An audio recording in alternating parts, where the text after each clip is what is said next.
Welcome, everybody, to this episode of Being the CEO of Your Own Life. And I'm actually sitting with a CEO member. For those of you who don't know, I coach. I almost said I teach. I don't teach, I coach within a program called Be the CEO of Your Own Life. And I am going to be having a conversation with you, not with you guys, with Melissa, who's part of this program, and for all of you to hear. And the subject is, how has coaching helped her professionally? The reason I've decided to go with that subject is because I was having a conversation with a good friend of mine who's quite high up in the government here. And he manages a lot of teams. And he said his department has now made it mandatory for all managers to have a coach. And I loved it, obviously that this is like music to my ears. But the reason behind was, you cannot possibly be managing people and not be working like constantly on yourself. And so when him and I were, he said, and he told me that when he was assigned his coach, or like he wasn't assigned, he like had a list of people he could choose from. He was thinking, I need therapy. But why am I doing this? Like, I don't talk to somebody about my emotions. Like, what is this all about? And quickly he realized how much he was missing out by not having a coach, and how it had nothing to do with therapy. So I think this will be a great session for those of you who are thinking, like, I would love to have something like a therapist, but not quite be in therapy. And I specifically would love for this conversation to offer you tangible ideas of what could potentially happen to you professionally. And I mean, Mel, you can talk about what other ways coaching has touched your life. And I know professionally has had an incredible impact, which is why I've invited you to be here. In fact, I think it was due to your profession that you decided to start getting coached, like your professional experience. Mm-hmm. But for you guys listening, to be like maybe on the clear of the difference between therapy and coaching, and really just I would love to open your eyes to the benefits of coaching. Obviously, I cannot coach every single one of you who listens to this.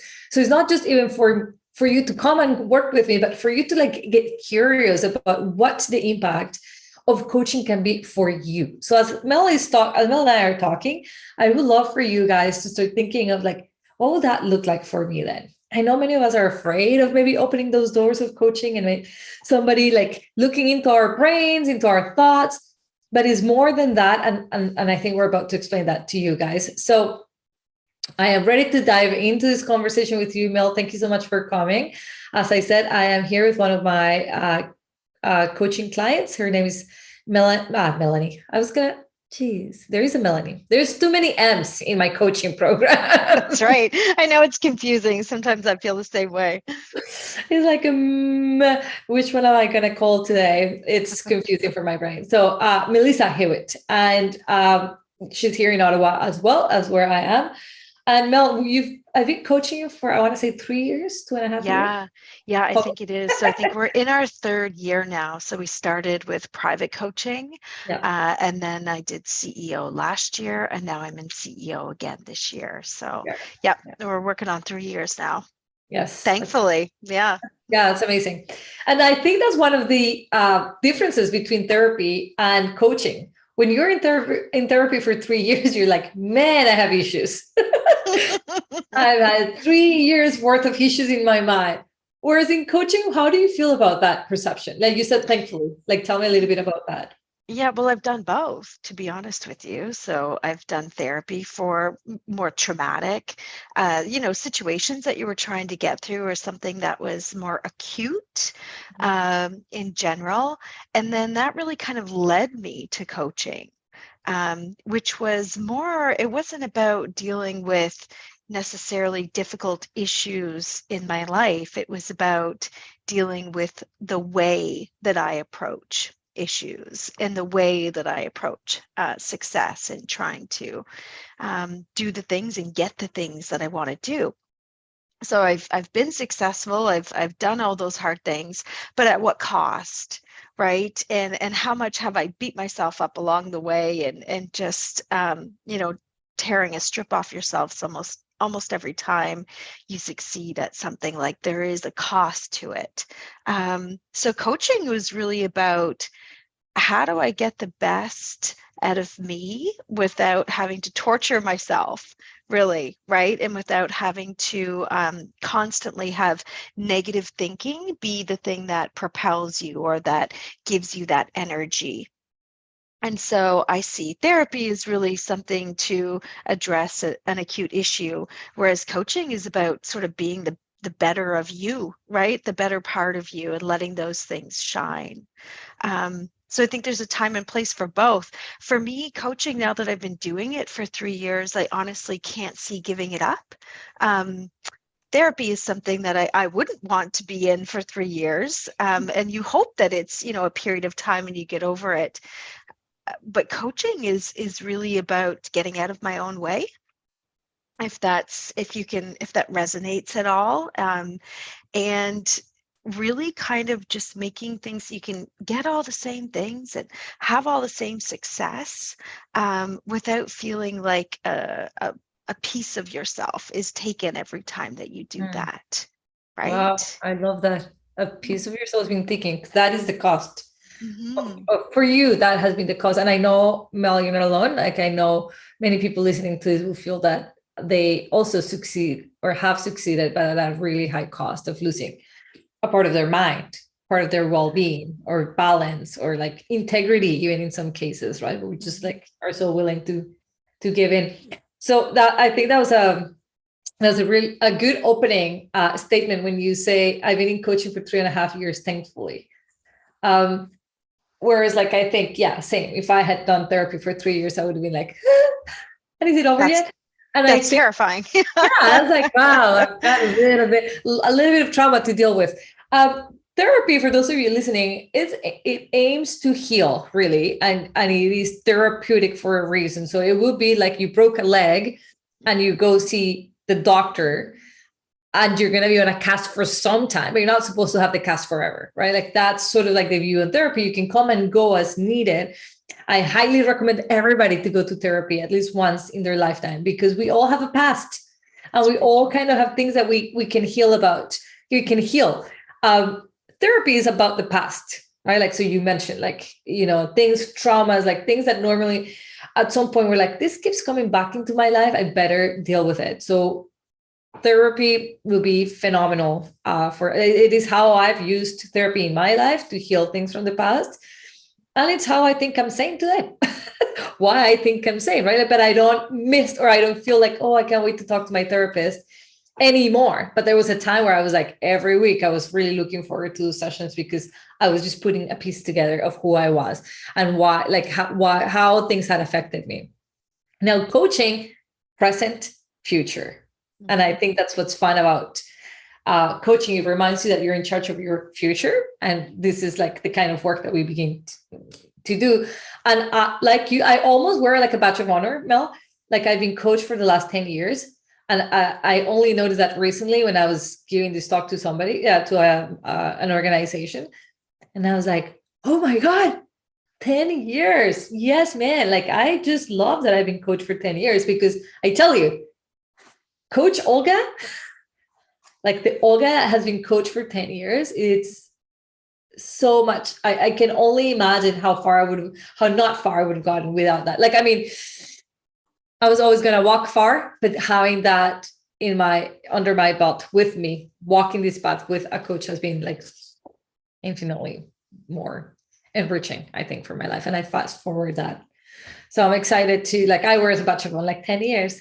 I'm never giving it up. I can picture myself in my 80s calling a coach of some kind, what can I be coach on now? Okay, so let's dive in, Mel. So what brought you into like wanting to be coach? And let's start there. I know where I'm going next, but why don't for we sure. start there? So when I first reached out to Olga, I wasn't ready to jump into the group programs where we were, sharing. I was really at a point where there were some things that I was struggling with. not to say that I wasn't successful at getting them done, but I just didn't feel good about it. I didn't feel good about the way that I was going about things. And, the way that I had treated myself in my 20s and spoke to myself, and then in my 30s, now in my 40s, I was like, yeah, I'm kind of done with this, right? I'm done with this negative self-talk. I'm done with this constant beating yourself up. There was no positivity. There was nothing, even though I felt good about my accomplishments, it was a really, let's be honest, shitty process to get there. Mhm. And it wasn't fun, and I didn't make it fun. And so I think coaching for me was about, all right, I know I'm going to get from A to B, but I'd really like to have fewer scars along the way. And I'd really like to get to point B without feeling completely mentally drained. Mhm. Right. And so I think you just get like, I mean, I'd done it for 20 years almost by the time I've reached out and said, I'm just not satisfied with how I'm doing things. And it's not, like I said, it's not like I'm being successful. It's just, what's the cost to get there? And I felt like I'd given enough, that it costed me enough in my life, that I'd given enough pieces of myself. And so it was time to say, how do I do this? Still standing strong, without feeling like every time I do one of these difficult things in my life, or at work, that it whittles me down as a person. Mhm. And I'm more of a, a not that whole person that I was when I first went in. I keep thinking a picture in my mind of just pieces, being taken away from that whole. So how was your, like, I like that vision, like you just brought me back to like a visualizing of this woman who's like missing pieces because she's giving it to work. Right. Is that, yeah, right? Like you were giving, can you describe what that looked like long hours of work? What was going on in your mind? Like your mind was persecuting you to do something, like what, like, Yeah. So I think drive. there was a big change for me, I think is what really happened. There was a big change at work. And then there was, I think, a lot of question on what my value was, what I brought to the table. Did I have enough? Did I work enough? Did I measure up? And it was really the first time in my career that I'd been in that kind of position. I'd always just been sailing, right? Like everything working out, everything coming together quite beautifully, to be honest. Yeah. And recognize I didn't have my daughter until I was 35. And so I had worked for corporate America for almost 10 years before I decided to go that route. And so, oh, Olga, I'd traveled so much. I'd been all over for this company. Lots of long hours, lots of time outside of regular hours, because again, it's a global company. So you're making time for Asia and you're making time for Australia. And so that it really kind of lengthens your day. It lengthens the potential for work during your day. That's for sure. And so, yeah, I felt like it was all my energy was going towards work, if that makes sense. Mhm. And that it was every thought that I had outside of work was even about work. Like I really had a hard time hanging my hat up at the end of the day. And it was really hard to define, well, when was the end of the day? We had Blackberries, then we had iPhones. We were so connected and so able to continue to work. Mhm. Right. And Mhm. so, and now with the pandemic as well, that created an even deeper layer of when do you start, when do you finish, when does that blurred line between work and personal life, right? And so I think having a child helped me to separate those things and to say, like, I really want to be able to carve out my time at home is my time at home. And it isn't going to be dedicated to work, even if I'm at a level where they do expect me to be available. Mhm. I still wanted to be able to have my personal life be just as important as my professional life. And so that's something that I've worked on. Mhm. So when I met you, I've quoted you several times because I will never forget. It was so descriptive of how you were feeling at the time. But when I met you and we jumped on what I call a discovery call to see like what you needed coaching on, because above all, I only coach people who I can, whose issues or whose goals match my coaching style. So before anybody can do, especially private coaching, when I do offer private coaching, I want to make sure that we're a good match. So Mel would have come to this call that I do with anybody. It's 15 minutes, and it allows me really to just hear what's going on and put the pieces together, whether or not I can be their coach. And Mel said to me, there is nothing wrong with my life. And I'm like, yep, most of my clients will say that.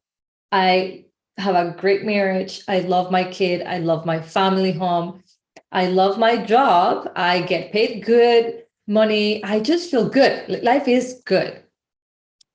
But nothing is quite enough ever for me to be like, and I am fulfilled. And you said, most like you were talking about how much you've achieved. I think you were giving me examples of like at work what you've done, you know, like how far you've come.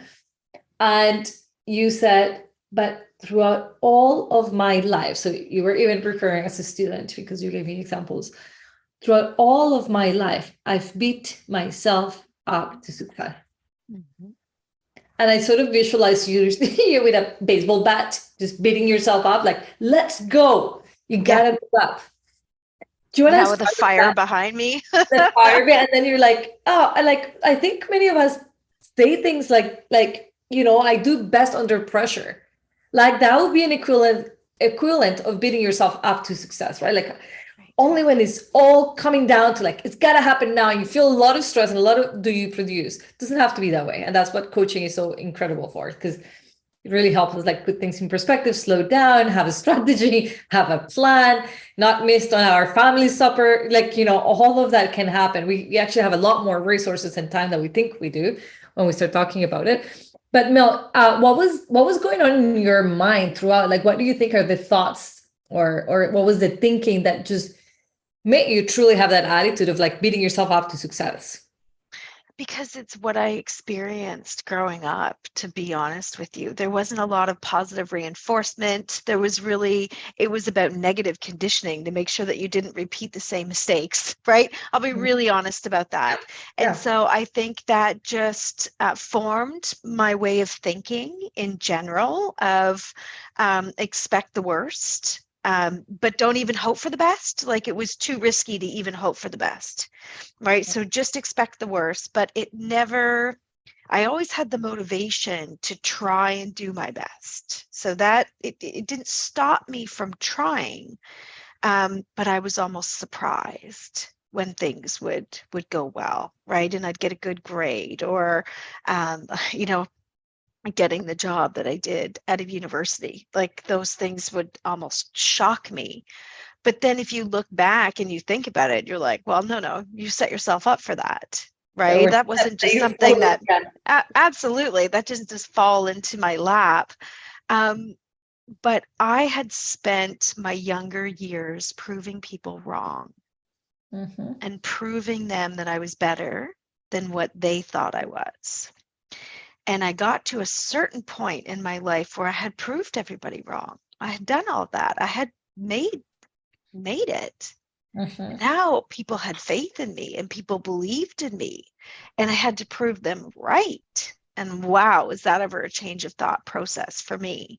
And it actually, again, gave me fear because now I was afraid to fail.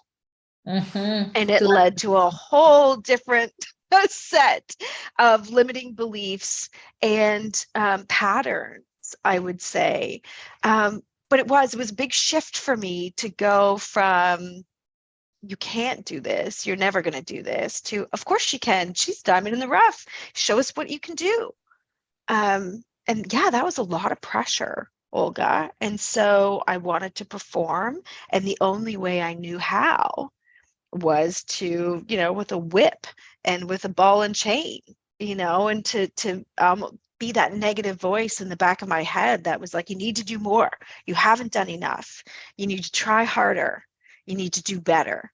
And I mean, I think about the grades that I got in, you know, university, and when I really pushed myself, it was shocking, you know, but that was the whole thing, is that I'd never given myself that permission to say that it was even possible.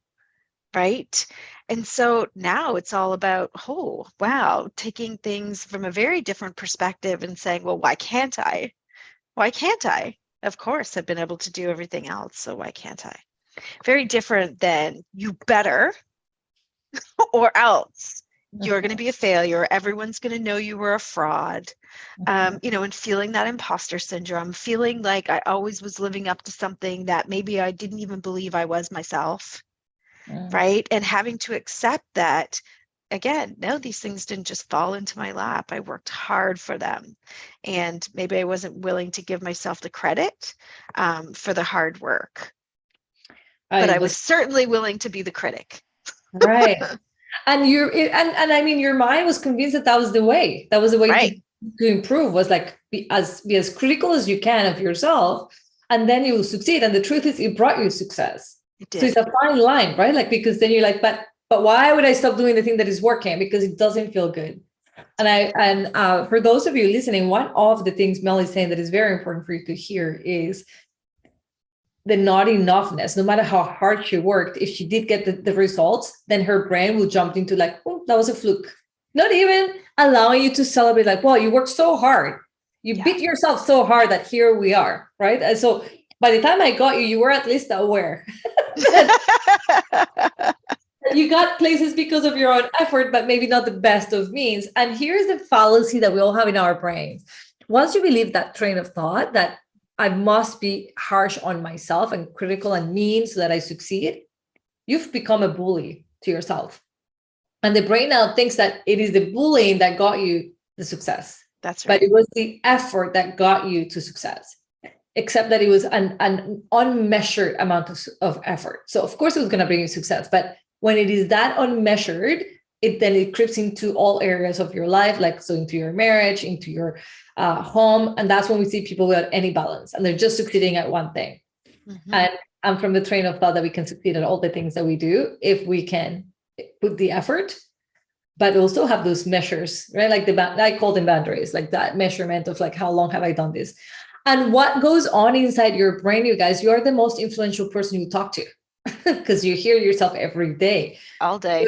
So right? So if the inner conversation is, I won't love you if you don't kill this assignment, you're working for love, your own self-love, right? Like you think is somebody else's, but it's your own acceptance of self. So I think that many people would have are seeing themselves in you, Mel, in how to succeed.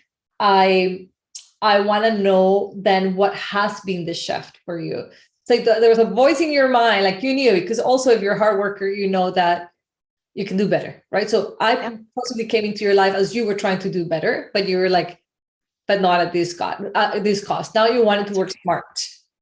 That's exactly what I wanted to do. And I wanted to work without having mental health drama associated with the success, right? I still want to have success, but I don't want it to be at the cost of my own mental drama. And so I think the first thing is there's some sort of awareness that has to come about, right? In the sense of like, wow, I'm venturing into this new world, or there's something going on in my life, and I know how I'm going to approach it. It's not going to be healthy.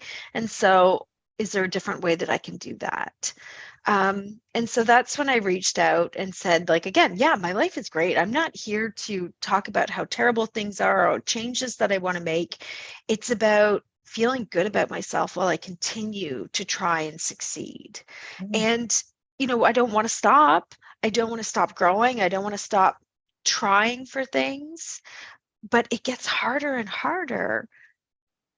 The harder you are on yourself, the less you want to take that chance, the less you want to take the risk. And right? It becomes a possibility. Then you're doubting, can I? Like, what would happen if what would happen if I apply for that job or I go up that ladder and I'm going to be triple or as complicated as I am with myself now? Right. And how hard am I going to be on myself throughout that process? Wow, is that really worth it? How badly do I want it? Right. And so now I've had a complete change of thought, to be honest with you. And so first of all, like recognizing that you're sometimes your own worst enemy. right? And how you speak to yourself. So catching that negative talk has been huge. And then recognizing the patterns that go with it, right? So I have certain patterns. You likely have certain patterns, Olga. Yep. Recognizing those and trying to first just identify it, sit with it, accept it, and then try and change it. Right. So my patterns aren't great. I'd like to have better patterns that I can rely upon that I don't feel are going to leave me drained at the end of the day. I want to feel encouraged. I want to feel good about myself throughout the process. I want to feel proud. It's not about, beating yourself up to a point where I don't even know if you can give it all of your effort when it's coming from a negative place. So making it from a positive place, and also just being willing to accept that I'm not perfect. I will make mistakes. And if things don't work out the way that I want them to, then I will get up and move on. Right? Try again. So not having that like fatalistic view of like, if it doesn't work out, everything will fall apart and all the success that I've had will all crumble because of this one thing. So I think for me, a lot of it is getting out of that mindset and feeling like I can recognize it, and say to myself, okay, it's uncomfortable. It sucks. Being this position doesn't feel good, but I know that I'm doing something good for myself. Right. And opposed to so I think you're in discomfort regardless. It's the discomfort of growth and not knowing what's going on and feeling like, oh my gosh, it might not work out, versus the discomfort of I'm stuck and I can't change and I'm just going to be in this rut. So, one of the other CEOs said to me recently, what hard do you want? And it was about something completely different, but it's the same idea. Do I want the heart of being stuck and in the rut and beating myself up, or do I want the heart of being scared and taking risks and believing in myself? So I'm going to move to that other one. Love it. Yeah, I don't know why we always look for the easy, and easy is just an illusion in my mind. I mean, some things are, but for the most part, it's like when you give birth right after, like, I'm never doing this again. That's for sure. Like for a second there, or not even after, during, you're like, what have I done? Thinking, yes. What was I thinking? And everybody's like, you forget the pain, and you don't believe it until the very next moment they give you your baby. You're like, oh, so cute. Let's do this again. That's right. And you're like, but literally minutes ago, you were in so much pain. You were saying, never, ever. What was I thinking? I can't do this. And now you're like, what pain? Look at this face. So bring it on. Yeah. So I feel that it is kind of like this with us, in our own process of discomfort. It feels, when you are being your worst enemy and discouraging yourself or beating yourself up to success, it's either playing in one way or another. Either it's discouraging you from any success at all, and then you're down on yourself because you're not succeeding, because the beating is so hard you're not even getting up, or it's successfully bringing you places, but then taking a piece of you, like you were saying. Like neither of those neighbors is great, or most importantly, could be great for a period of time, but you cannot sustain it. That's exactly it. So if you might have plateaued your success, or actually burnout may have brought you down, where you like, I know for myself, I didn't want to work ever again. Like if I have to use my brain, no, I'll pass. That's how I felt during burnout. Yeah, I was certainly getting there. I think I reached out before I did get there, which is good. But I had some things to work on as well. And it's not just the professional stuff. I think it all comes together, right? Like the professional, the personal, working through sort of your own thoughts, and your own self-awareness of the things that you do to get in your own way. Right. And I feel like coaching, that's like the biggest thing that I've gained from this is like, I feel like I can step aside almost out of my way to be like, okay, here's the things that I normally do. Here's the things in the past that I've done that, haven't really helped me. How do I be different? And how do I, just get out of my own way? I think that's a big piece of it. I think we hold ourselves back based on the things that we think, the assumptions that we make, the rhetoric that we have in our head, and those things I've been able to much better control, and I think just change the narrative, right? That's been the biggest change for me. So, what has it meant for you to actually be able to step to the side? Like, Oh, yeah, that's exciting. I was kind of thinking about that today. Like, this is the first time. So I've been in the same career for 19 years, if you can believe it. Now, it has evolved and it's gotten yeah, bigger and more responsibility, but it is the same role. 19 years is a long time. And I have finally decided that I'm ready to do something different. Not looking to leave the company that I'm working for, but looking for a different role and a bigger role, a role that has maybe more of an overarching theme versus the very specific stuff that I'm doing right now. I'm going to have huge competition. The people that I'm going to be up against will be very good. The idea, I almost didn't put my resume in last week. I almost didn't work on my cover letter, which I haven't done in, well, 90 years. ever. Right? I haven't had to. So I did all that. I did those things. I put my name in the hat. I applied for the job. Do I think I'm going to get it?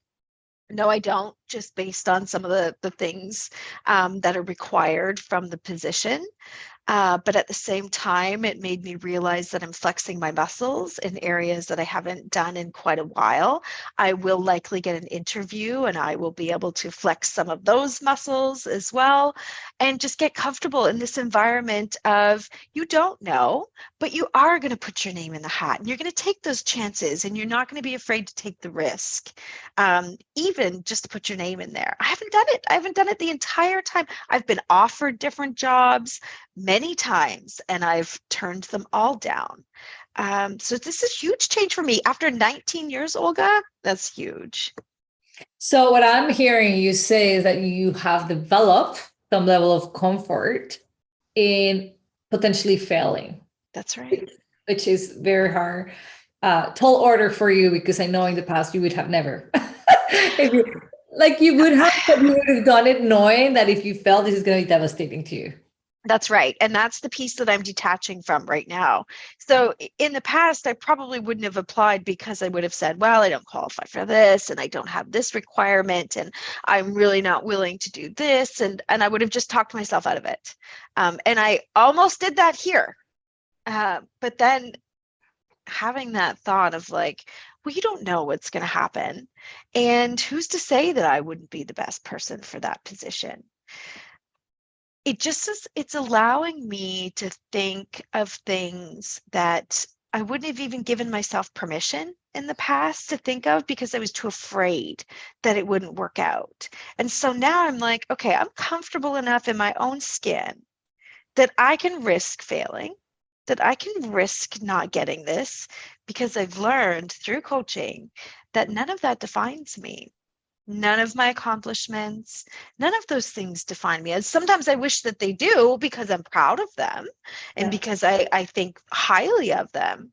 But what I've learned is it's the effort involved to get those things. And I am never shy on effort. I always give my best.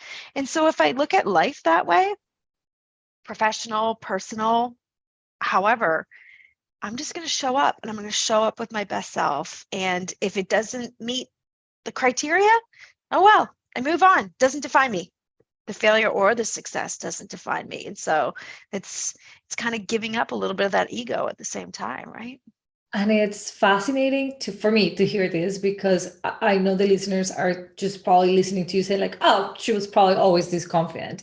But the only reason you were beating yourself up to success is because you couldn't do this. You That's right. couldn't say, this will not define me. That's right. I'm just, Everything defined me. Everything I did because that confidence was completely attached to results. And Mhm, those results weren't 100% attached to me. mhm. At least I didn't see that at the time. Whereas now I'm able to take that middleman of the results and put it aside and say, it's just me. It's me. This is who I am. I show up. I do the work. It doesn't matter what it is. It's in everything that I do. And you know what? Sometimes I'm really successful and sometimes I'm not. But that doesn't mean that I don't show up. And you know what? In the grand scheme of things, when I look back on my life, I think that's something to be proud of, is that I showed up. Not that I got some award or I got a great job or I all of these things that I can put some sort of quantitative value to, right? That's kind of key for me now. And that's huge. So I don't know. I mean, if you quit coaching today and never got coach ever again, that would be a great win to go to take away with you. So people might be wondering, so why do you keep coaching? Like, what do you think is the work? I mean, we're talking as if it was final, like this is the end result. This is a work in progress. And I want to make sure that everybody knows, even what she's describing today as like her making this decision. It just happened a few days ago that she submitted this resume. Like, she's still going through those motions. And I think that's the part that sometimes we forget, that it doesn't have an end date. It is like we are a process. We're work in progress as humans. Absolutely. Mel, what do you get out of regular coaching? Like, personally, professionally, like, how would you describe this to somebody who's maybe never been coached or is considering coaching right now? Well, I think it's a realistic sounding board. I think sometimes we get in these patterns of thinking certain ways, and it's really, really hard to get out of that without someone to kind of shake you up a little bit and be like, really, come on. Don't you see that this is what you always do? And it takes a while. I mean, it's taken me a while to figure those things out and to really accept it, I think is a key thing for me. This is about enjoying my life and enjoying my life to the fullest. And I think that coaching is a big piece of me enjoying my life. I am the kind of person that I will always try hard. I think I'll likely be successful in most things that I try because I give effort. But I don't want at the end of the day to feel drained and to feel like my life is just all about giving and that it's not fun. I want it to be fun. And it gives me a perspective on myself that takes away some negativity, takes away some of that talk in my head. And I think it gives me hope for like, I haven't reached my potential. I'm not done. This isn't it for me. Right? Yes, I've been really successful and I want to continue to do that. Does that have to be in my professional career? No, not necessarily. I feel like I'm gaining in all areas of my life. I feel like I'm a better mom. I feel like I'm a better daughter. I feel like I'm a better wife because I show up and I want to do this with joy. Right? I love that. I want to do this with joy. I was reading a book this morning. And he said he's a highly successful businessman, and he's a speaker and an author, and he's written more than 100 books. And I'm reading one of the many. And he was saying John C. Maxwell, for anybody who cares to look him up and get any of his books. He's just great. But he was saying that how he measures his success, really, his measuring stick is not by how many books he sold or how much progress his business are making. Also, like those are also, but his main personal is that he's living the talk. And so how does he measure that is by seeing how close, connected, and loved he is by his closest people, the people that see him every day, and how happy they are around him. Right. So if your partner is not very happy to see you, or they have a lot of like you don't feel connected to them, you're likely not, like, he would measure that as success. And I think that that's such a beautiful way of measuring success. Like, not only how are we doing, to your point, not feeling exactly like we're not just our accomplishments. We are who we are at home, and who are you at home? Like behind you, what are they getting from you? Because they are the ones that can really tell like that measurement stick. And I think like, from now on, I think that I'm going to take that on with me and be like, yeah, that's my measurement stick. Like, what are the people closest to me feeling to be around me? They're around me. Am I leaving the talk? Mel, you mentioned that you're better, like you see yourself like improving. And so that really speaks to a high achieving person. I think that high achieving humans will really enjoy coaching because you're never quite done. How has it been for you this coaching relationship where for somebody who may have been afraid of failure or like being pointed out at like what flaws do you have in thinking, that experience of opening up yourself vulnerably in a coaching relationship to be like, here's what my problem is, Olga, this is what's bothering me today, and potentially being open to me saying like, this is what you're not, I would never say you're not doing right, but that you will come up with questions, you will come up with your own conclusions of like, so that was all me. And I know sometimes you're like, I wasn't happy after this coaching call, but then I thought about it. So I know this, like, I think it exercises the part that you're actually trying to grow, right? But how has that been for you? Well, it opens yourself up to criticism, right? I think you have to recognize that if you're going to go into coaching, that you can't expect your coach to just buffer you and handle you with gloves, right? Like that's not. I hope that isn't what the expectation is. So I think there's this recognition that, oh, okay, so she's going to see me, right? She's going to see me for all my flaws and my good points as well. But I think just saying this one thing describes it. I have a gratitude journal that I try to enter in every day during the week. And I tell you, every week you're in my journal, Olga. Oh. Every week. And how grateful I am to be able to see things differently and to be able to recognize maybe why I haven't been able to succeed in some areas versus others, because I am holding myself back. And I've got things that I say to myself that probably aren't helping me. I'm not afraid to tell you anything. I'm not afraid. I do hesitate, I'll be honest, especially, there's been things I'm like, oh no, I'm going to tell her. And I know what she's going to say, and I know what I need to do. And so, okay, that speaks volumes. I've been coached for a while now. But it's this recognition of like, I want to see that other side. I want to see how I could do better. And I know Olga will always bring me to that place. And so I think you have to have a connection with your coach as well. I mean, I feel very much connected to you. And I don't feel judged. I feel like you're that teacher that was gentle, but also told you to pull your socks up. Do you know what I mean? Like, get your shit together, really. And I need that. I don't want someone that's going to just tell me that I'm doing good. That's not what I'm in it for, right? I'm in it to grow. But I'm super grateful. I'm thankful. I'm thankful that I'm able to look at things differently and not see such a negative cast on life, on everything in general, that I feel like the sun is shining brighter and that I can see things from a positive perspective. And that's like, this is the rest of my life. This isn't just a day. No. This is forever. This is how I look at life and how I approach life and how I look at people.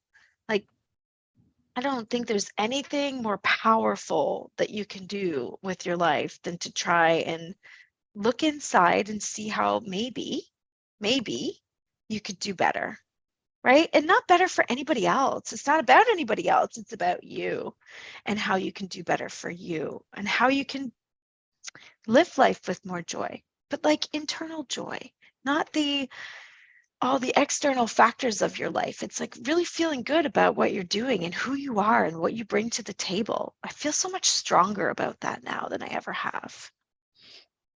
So I have so many things I want to say, but I'll start by saying how touched I am that I show up in your gratitude journal. That almost made me cry. We all know it's not hard, but that was very, very close to my heart, because it is so humbling to hear that. It is humbling, and it is also rewarding. So I'm grateful that there is gratitude coming this way, because I get to do what I love, and it's like a catch-22, or like I don't know. You receive what you give, I feel. And yes. Gratitude, like, I'm grateful that I can do this work, and then you feel grateful that I do the work that I do. It's a nice circle. It's a circle. Yes. So now bringing it back to what it's like to have that collaboration. I think this is something that is also unique to coaching. It is a collaborative co-creation. I never show up to our sessions telling you this is what we're going to cover today. No. Right? Like it's always, you tell me what's happening. I ask you questions. I might come up with a homework for you that challenges something, but it is a collaborative approach. And I believe that's what you have trust in me, because you feel that I'm not advising you, not telling you what to do and how to, and I'll be disappointed if you don't do the thing that, it is more like, I feel you have all the answers. And I just want to ask you enough questions until all the answers come out. And hold that vision for you. I really do feel that that's one of the roles of the coach, is to hold the vision. So if you've told me this is what I want, I won't forget what you told me you want, and I will hold that vision to be like, but Mel, this is what you want. Unless you change the vision, then I'll change it too. I don't hold on to anything. But I think this is why it's so cool to have a coach, because it keeps you accountable to your own vision, to you, what you said you wanted to do. Like, I don't want to be mean anymore to myself. Got it. So how do we go about it? Lastly, I wanted to ask you, Mel, what you were hesitant to the group approach, and suddenly you are in a group coaching program that also offers you the one-on-one. You and I have spoken about it, and I know you like both elements. Aspects. Yeah. How you describe the program to people who are, because I'm about to open the doors to a second group of Be the CEO of Your Own Life. This time around, for those of you listening, instead of a year, it's going to be 6 months. I'm going to test this out for the first time and see. My small font is like, and you have to renew 6 months later, because 6 months is not enough, but I am testing it out. What will you have to say to humans who are thinking about joining us inside CEO, that combination of group, one-on-one, what the program actually is, what you get from it? Why are you so passionate about it, like about keeping in your life? So I was totally intimidated by the group approach, just because you don't know who these women are and what their backgrounds are. How do you fit into the whole thing, right? And in the grand scheme of things, it works. It's a very diverse group of women. But the key thing is we're all there to improve. We're all there to be better. And we not only support one another, but we hold each other accountable. And I think that is a huge piece of it. I found it very hard to believe that I could be in a group of women that would support one another, that there would be no jealousy, that it wasn't about, look what I've done, that it wasn't a competition of some sort. That's all I could see. And it is the exact opposite of that. And I feel like I'm so grateful to have these women in my life, because it's not just the CEO program, they're in my life. And I feel like I've missed out for my whole life prior to this to not have this support group. So it's funny, because I said, and I don't know if I said it to you, Olga, but I've certainly said it to the ladies. I said to my husband, like, it would be so nice to have like a group of women where we all supported one another, where, we would uplift each other. We would talk about challenges. And that just doesn't happen organically necessarily, because friends, I don't know, it just doesn't happen for me anyways. Being a part of this made me realize that this is exactly what I've been looking for. I want to challenge myself, but I also want to celebrate, and I want to celebrate other people's successes, and I want to help other people grow. Wow, does that ever feel good? So being able to help coach someone and help someone in a difficult situation, you get that opportunity to do that when you're in the CEO group. And honestly, these are friendships now that I think will last for a very, very long time. And I love these women. I had never thought I would say that. I was so scared to even, open up myself. And now I'm just like, these women are so special in my life. And I feel like this is a part of staying connected with who I want to be and what I want to do. And every day I get this opportunity through these women, through Olga, through coaching, through podcasts, through courses like Detox the Mind. I'm doing all of it, right? I'm trying to consume as much as I can, because I think it benefits me and it makes me feel better about the effort that I'm trying to make. And it's coming from a positive place. It's not about you're not enough and you need to do more. right? I want to do these things. I don't do them because I think I'm a terrible person if I don't get it done, right? I love it. I love the connection. So if I was to tell you, hey, we're removing the group aspect, what would you say? Oh, I'd be very upset. And I think you'd have huge protests from the women. I'm joking. If anything, I'll think I'll get rid of the one-on-one before I get rid of the group, because exactly as we are creating connection and community. And something that I think is, when everybody in the group is putting themselves to be vulnerable, we create strength, communal strength. We're now like bonded. Like, hey, I'm telling you what my brain is saying out loud. Like, frick, you and I are going to be friends because this is it. I'm not gonna, and I think when everybody's doing it, you think you're the only one who's gonna be uncomfortable saying, like, right, I hate my boss today, and this is why. And then when everybody's feeling the same way, you've got like this in common. it's powerful. When did you respect it from others? You're like, wow, you were very honest, and I respect that. And it's true. We become the average of the 5 people we hang out with the most. Like, so this is a very intentional group that is put together intentionally.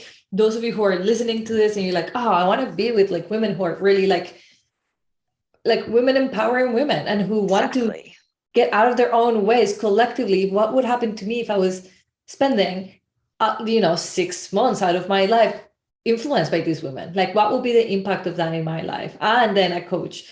And what I find fascinating for me to see with you guys is how you said it, like, the group is it's people from so many different backgrounds and walks in life, and yet so connected to the common goal of like happiness, balance. Like, what can we do? And like the friendships that you're forming are just, that's one of my values as an organization, is to create community. And I feel that this is my legacy. I could be far gone and you guys will still be like 100%. I heard that in a book, this one same book. He says, like, the teacher will never know when their impact ends.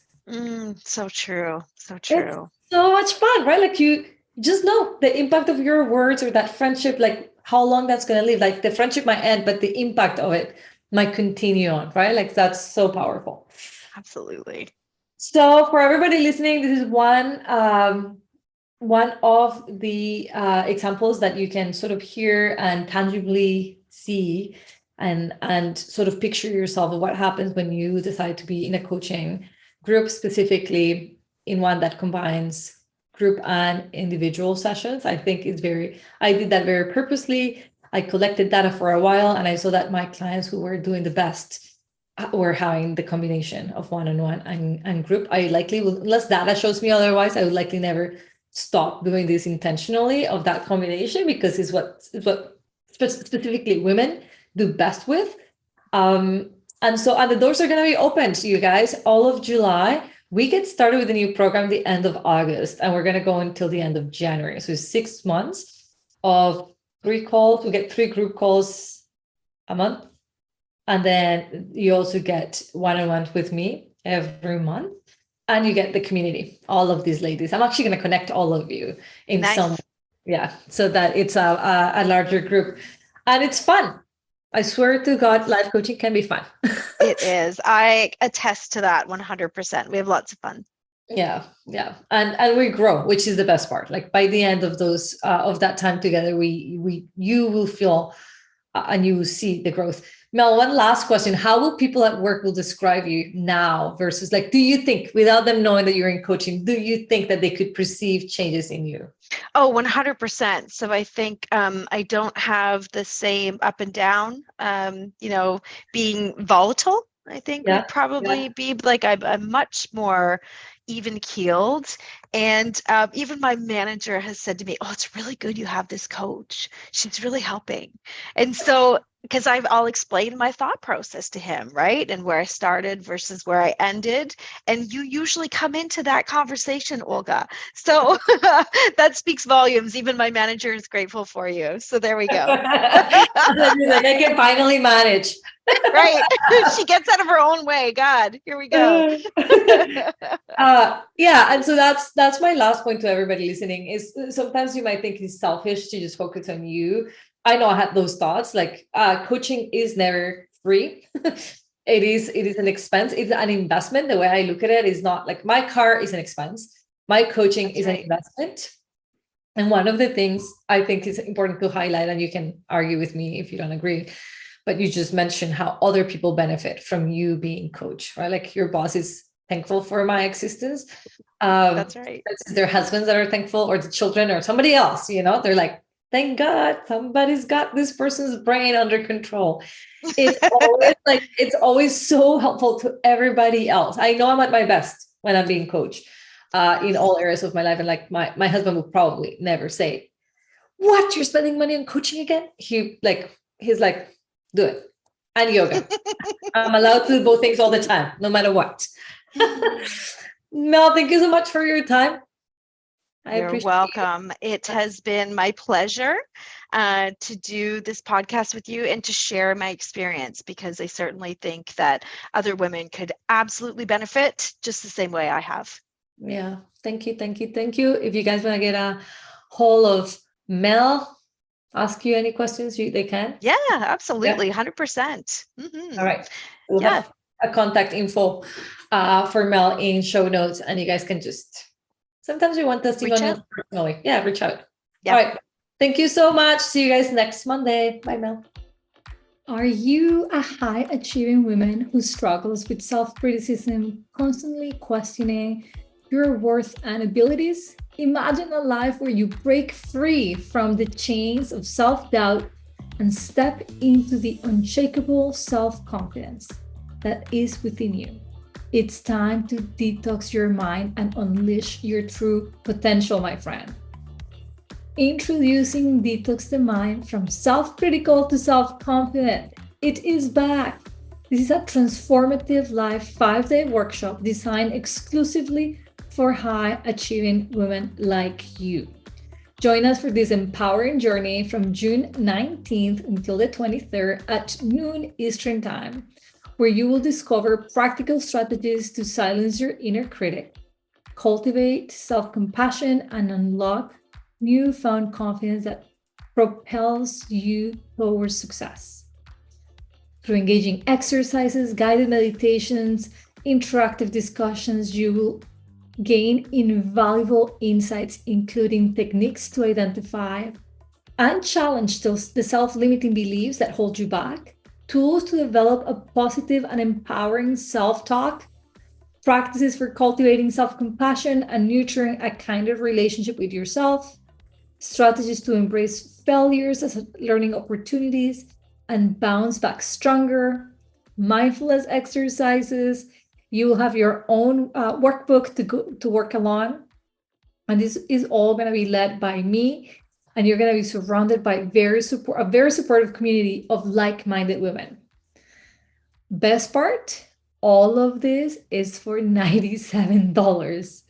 So scroll down to the show notes, go ahead and sign up for Detox the Mind. Remember, you deserve a break from the chains of self-criticism and step into a life filled with self-confidence and empowerment. So join us for Detox the Mind, from self-critical to self-confident, and embark on your own transformative journey. Talk to you guys soon.